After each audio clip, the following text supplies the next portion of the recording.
कारवांसराय बिल्कुल कहते हैं ना, जिसे अब वक्त आ चुका है कि हम आपको बताएं कि कारवांसराय आप कब देखने जा रहे हैं। भाई दुनिया भर के हमने नक्शे भी देख रहे हैं, दुनिया भर के मुख्तलिफ लैंडस्केप्स भी देख रहे हैं। ये हमें बज़बाने तारड़ देखने को और सुनने को मिलने वाले हैं कारवांसराय के अंदर। जैसा कि नाम बता रहा है कि एक जगह रुकने वाले हम नहीं हैं, ये पड़ाव करेंगे और कारवां चलता रहेगा और कारवांसराय बार बार मुख्तलिफ जगहों पे आते रहेंगे।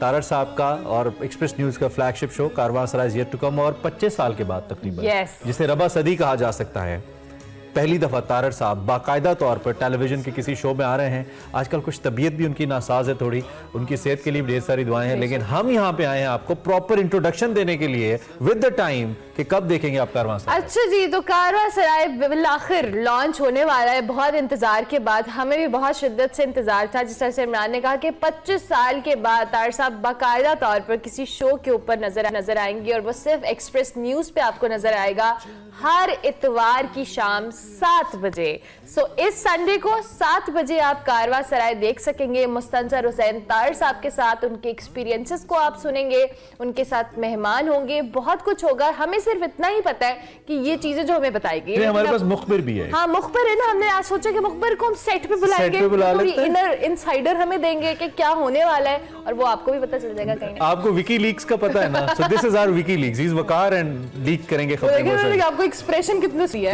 ऐसे देख रहे हैं वो। अब मैं देख रहा हूँ कि आपको आइडिया है कि तारड़ साहब की मुखबिरी करना जो है उसका अंजाम क्या होता है, ये आपसे हम जानेंगे। इससे पहले वकार भाई की बाकायदा हम शुरू करें, तकिया तारड़ के ऊपर आपकी भी नशिस्तें रहती हैं, वहां पे तारड़ साहब ने ही खुद थोड़ा सा बात की है इस बारे में, तो हम जरा सुनाते हैं आपको तारड़ साहब खुद क्या बता रहे हैं कारवांसराय के बारे में। दिखाइए जी जरा।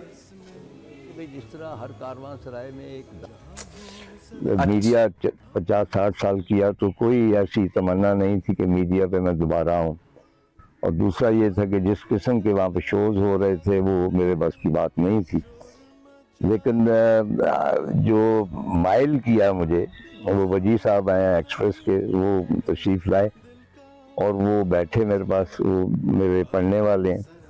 तो उन्होंने एक बात मुझसे की कि जिस तरह आप इस तरह बातें कर रहे हैं, आप हमारे टेलीविज़न चैनल के लिए इसी तरह 8-9 घंटा बात कर दें। तो वो साल के बाद ऐसे ही मैंने सोचा कि हाँ, बहुत सारी बातें होती हैं जो अनकही रह जाती हैं, बहुत सारी खिड़कियाँ होती हैं जो सब खोल लेते हैं, लेकिन एक आध खिड़की बंद रहती है।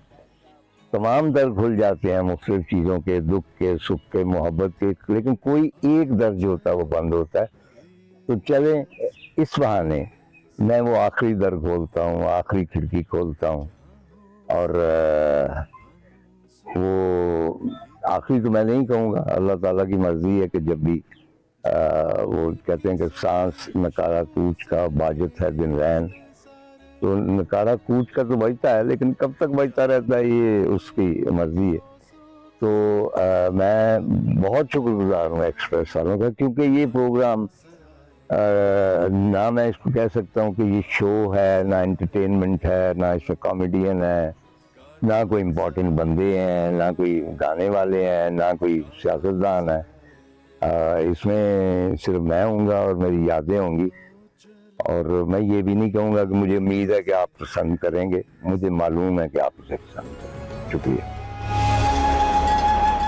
बहुत सारी अनकही बातें जो रह गई हैं वो आपको सुनने को मिलेंगी, बहुत सारी ऐसी खिड़कियां जो खुल गई हैं, उनमें से कोई एक ऐसी खिड़की है जो अभी तक नहीं खुली, और वो इस कारवांसराय के अंदर वो खिड़की भी खुलेगी। वकार भाई, बहुत सारी ऐसी बातें हैं जो तारड़ साहब ने भी नहीं कही। सो ये जो हमारा कारवांसराय है, इसमें किस तरह से और किस तरह तारड़ साहब उन खिड़कियों और दरवाज़ों को खोलेंगे? तारड़ साहब के साथ जितना भी आपको सफ़र करने का इत्तेफाक हो या उनके साथ बैठने का इत्तेफाक हो, और किसी भी फ़र्द को इत्तेफाक हो, तो जो पहली चीज़ उसके जहन में आती है, मतलब जितने मैंने भी सफ़र किए हैं या उनके साथ जब भी बैठा हूँ, तो मेरे जहन में जो पहली चीज़ आती थी वो इतनी थी कि तारड़ साहब एक ऐसी शख्सियत हैं जहाँ पे हर वक्त कैमरा लगा होना चाहिए, कोई चीज़, कोई बात मिस नहीं होनी चाहिए, क्योंकि जब भी वो बात कर रहे होते हैं तो वो आपको लगता है कि ये वाला वाक़या तो हमारी हिस्ट्री में, हमारी तारीख में कितना अहम तरीन वाक़या जिसको तारड़ साहब इतने कैजुअल और आराम से सुना रहे हैं, और ये वाली चीज़ जो है ये कितनी ज़्यादा अहम है। तो एक तो ये था कि जब कामरान वजी साहब गए उनके घर में, और उसके बाद ये, तो ऑफकोर्स वो 1-2 घंटे की नशिस्त में ना, तो वजी साहब को भी यही था कि ये सब कुछ ज़ाया हो रहा है। एक तो तारड़ साहब एक ऐसे आयद का नाम है कि उनका बैकअप कोई नहीं है हमारे पास, ये अनफॉर्चुनेटली, और दूसरा ये है कि वो तमाम चीज़ें जो हैं उनको उनके सारे ज़ाया होने का है एहतमाल है कि वो सारी चीज़ें ज़ाया हो जाएंगी। तो उसमें एक्चुअली ये वजी साहब का था, उन्होंने रिक्वेस्ट की थी तार साहब के साथ कि अगर आप ये करेंगे आप बस गुफ्तगू करें, गपशप करें और आप उसको एक प्रोग्राम के तौर पे लें। अच्छा, इसमें मेरे जहन में एक बड़ा दिलचस्प सवाल है। तारड़ साहब की शख्सियत, आपने तो उनको बहुत देखा है माशाल्लाह, बहुत जाना है, थोड़ा बहुत हमें इत्तेफाक हुआ। एक बात होती है जो जैसे तकिया तारड़ का हम एक क्लिप देख रहे हैं, वहाँ पे बैठ के अपने दोस्तों से, आप जैसे लोगों से एक बात हो रही है, उसका कंटेंट डिफरेंट निकलता है। I believe that's more natural. Coming on a set, एक शो के सेट के ऊपर आना, फिर एक कैमरे के सामने दो, के तारड़ साहब के लिए cameras and lights and studios, इनकी जिंदगी इसमें गुजरी है, बट स्टिल क्या वो लुत्फ जो एक आम कैजुअल ड्राइंग रूम डिस्कशन में तारड़ साहब जैसे बड़े इंसान से इंसान को मिल सकता है, क्या वो एक सेट पे भी मिलेगा हमें कारवानसराय के? बिल्कुल एग्जैक्टली मिलेगा। और उसकी वजह एक ये भी है कि जो कैमरा और लाइट्स के हवाले से मेरे लिए बड़ी हैरान कुन बात है कि जब हम निकले तेरी तलाश में भी रिकॉर्ड करने जाते हैं उनके घर में, या तो आप यकीन कीजिए कि वो उससे एक दिन पहले से उनकी ज़हन में शदीद एक होता है दबाव सा। अच्छा। और उन्होंने मुझे कई दफ़ा कहा भी है कि आज भी जब भी कहीं टीवी पे जाना पड़ता है तो मैं बाकायदा एक तैयारी करता हूँ। वो तैयारी जो है उसका आलम हमने देखा कारवानसराय की रिकॉर्डिंग्स में। मतलब वो एक हफ्ता या 10 दिन लेते थे और बाकायदा उसकी वजह ये है कि उनकी जितनी लिखत है पूरी जिंदगी में, जितनी किताबों में, उसमें जो एक चीज आपको नजर आती है वो है फैक्ट्स। मतलब आज तो गूगल है और बहुत सारी चीजें अवेलेबल है ना, लेकिन पिछले पूरी निस्फ सदी में वो जितना लिखते रहे उसके लिए इतनी रिसर्च, इसी वजह से उनको बैनुल अक़वामी बहुत ज्यादा पढ़ने का इत्तेफाक हुआ। क्योंकि जब वो एक इन्फॉर्मेशन दे रहे होते हैं, चाहे वो फिक्शन की उसमें लपेट के दे रहे हैं, लेकिन उनके लिए ये बहुत जरूरी होता है कि सिर्फ इस वजह से नहीं कि कोई फिक्र अच्छा बन गया है तो बस उसको पॉपुलर नहीं, लेकिन उसके पीछे फैक्ट्स का होना बहुत जरूरी है। ठीक है। तो कारवानसराय में भी ऑफ कोर्स वो एक घंटे का जो वो प्रोग्राम है और उसके फिर इतनी ज्यादा किस्तें हैं, तो उसमें से जितनी भी वो इन्फॉर्मेशन दे रहे हैं तो वो ये समझते हैं कि ये सारी उनकी जिम्मेदारी होगी। अगर कोई जुमला ऐसा निकलेगा तो उसके लिए उनका जो रिसर्च वर्क है वो बहुत तो यानी मतलब हम ये कहें कि हमें तारड़ साहब को देख के ये लगता था कि जब लोगों को भी स्पेसिफिकली ये लगता है कि जब तारड़ साहब आएंगे बोलेंगे आराम से, उनके लिए तो बड़ी कैजुअल सी बात होगी, सारी चीजें जो उन्होंने एक्सपीरियंस किया वो बोलकर चले जाते हैं। लेकिन तारड़ साहब जैसे इंसान के लिए भी बहुत रिसर्च है, वो चीजें मैटर करती हैं और वो बहुत टाइम लेते हैं। लेकिन उसमें दो जेतें थी। एक ये है कि जो मेरे मुंह से निकल रही है बात वो फैक्ट्स पे मबनी होनी चाहिए, बिल्कुल इस पे कोई कंप्रोमाइज नहीं है। एक तो ये चीज है।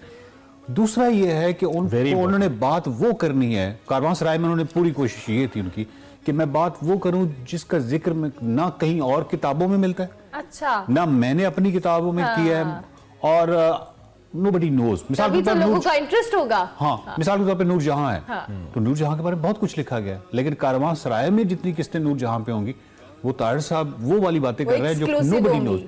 तकसीम के हवाले से आप देखें कि जो तकसीम है उस पर कितने अफसाने लिखे गए हैं, फसादात के अफसाने हैं, मंटो साहब से लेके और राजेंद्र सिंह बेदी से लेके कच्चर चंदर और जितने भी अशफाक अहमद, बहुत कुछ लिखा गया ना।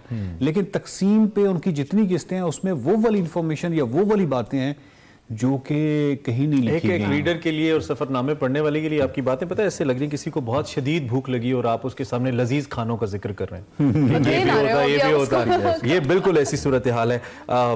टाइटल इटसेल्फ, अभी हमने ब्रेक पे जाना है, ब्रेक पे हमने जाना है, लेकिन टाइटल इटसेल्फ बहुत हैवी है जी, क्योंकि जो पढ़ने वाले हैं उर्दू अदब के कारवानसराय, उनको पता है, वो रिलेट करते हैं कारवानसराय को कहाँ से। तो इस पे भी हम बात करेंगे कि टाइटल कैसे चूज हुआ, और बहुत कुछ है हमारे पास इस हवाले से बात करने के लिए। कुछ मिस्ट्रीज भी हैं, कुछ सवालात हम मेरे ज़हन में भी, और ऐसा लग रहा है हम कोई बहुत बड़ा काम कर रहे हैं ये प्रोग्राम करके, कम से कम उर्दू अदब के लिए और लिखने वालों के लिए और पढ़ने वालों के लिए। हम ब्रेक लेते हैं ना, वापस आते हैं बात।